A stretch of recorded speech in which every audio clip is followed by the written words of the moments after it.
Trauma and stressor related disorders in children. My audience is every African woman. Receive my heartfelt greetings depending on the time that my message will reach you.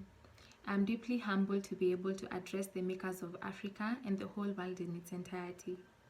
I say this because it is women that bear new generations and the very same women that make it that generation. My mother used to tell me that she was my second God, that God created mothers as his watchdogs. It is in Africa that we acknowledge that men are the heads of their families, but we all know who the real stewards are, but dare I shout. I would like to appreciate all African women for the incredible jobs they have done in nurturing different generations. Not one generation is an exact replica of the previous, and this is so because women and parents as a whole have done their best to provide their children with the best. Before I begin, I would just like to state that I was born and brought up in the 20th century African way. I was blessed with a beautiful mother who loves me dearly and will fight for me to the ends of the world. But sadly, because of our African way of raising children, the only way she knows best to express this love is by tough love, as I am sure most of us can relate. I called on you here today to talk about trauma and stressor-related disorders in children. I chose you because educating a woman means educating a whole generation. This is an African proverb. These stressor-related disorders, according to the Children's Hospital of Philadelphia, include: number 1, acute stress disorder, ASD, which occurs within the first month after trauma but can develop into PTSD if not treated promptly. Number 2 is post-traumatic stress disorder, PTSD. It is a mental health condition triggered by a terrifying event causing flashbacks, nightmares, and severe anxiety.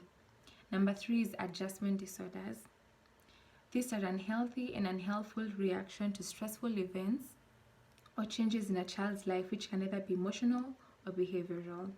Number 4 is reactive attachment disorder, RAD. Children with RAD show limited emotional response in situations where these are ordinarily expected. Children with RAD may not appear to want or need comfort from caregivers. Number 5 is disinhibited social engagement disorder, DSED. Children with this disorder are unusually open to interactions with strangers.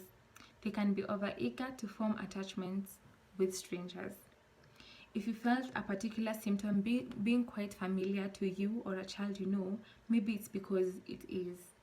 If you didn't, that still doesn't exempt you from our discussion today. Trauma is one's unique response to a traumatic event, so we can't let other people's experiences determine how we feel about our own. In a research done for children who had experienced sexual abuse, findings indicate that the children continued to experience PTSD 1 year after the sexual abuse incident. PTSD was associated with the length of time to receive medical attention. Childhood stress and trauma can have health and life impacts beyond these 5 types of emotional disorders. I know our African cultures do not necessarily like to address these issues or even take the blame for causing some of the traumas. While we refuse to acknowledge the presence of these disorders, most African nations are still having high cases of physical, sexual, and emotional abuse of children, physical or emotional neglect, household violence, substance abuse, and parental separation or divorce. Whether we admit it or not, all this will cause traumatic and stressful experiences in children if not properly treated. My reason for bringing all this forth is that I am begging us to do better in communicating with our children and allowing them to process the different things that happen in our homesteads. We need to make it okay for our children to be free with us. I am hopeful that the stigma to the discussions about these seemingly complex topics will end.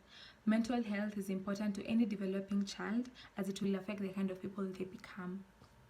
If anything, the reason for so many broken homes, I believe, is because of previous traumatic experiences of the involved partners. I'm calling all African women to action against the stigma around mental health and the discussions around it. The question is if you will rise to the occasion. Thank you.